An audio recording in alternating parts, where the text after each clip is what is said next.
గాంధీజీ సాధించిన స్వరాజ్యం నీదిరా, భగత్ సింగ్ భావాలకి ప్రతిరూపం నీవురా. స్వార్థాన్ని చూసుకుంటే స్వాతంత్ర్యం లేదురా, చరిత్రలో పోరాటపు నిస్వార్థం చూడరా. వారసత్వ రాజకీయ ఆధిపత్యమంతు చూడ, లోకాలను మేలు కొలుపు లోక బాంధవుడవై, ఒక్కడిగా కుదరదంటే జనసేనల ఒకటివై, కదలిరా అమరవీర పోరాట స్ఫూర్తివై.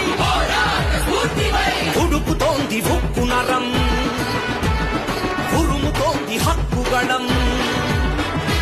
ఉడుకుతోంది ఉక్కు నరం, ఉరుముతోంది హక్కుగళం. సామాన్యుడి నిశ్శబ్దం బద్దలైతే మహోద్యమం. జనసేనొక పోరాటం, మార్పు కొరకు ఆరాటం. ఎదురు చూస్తూ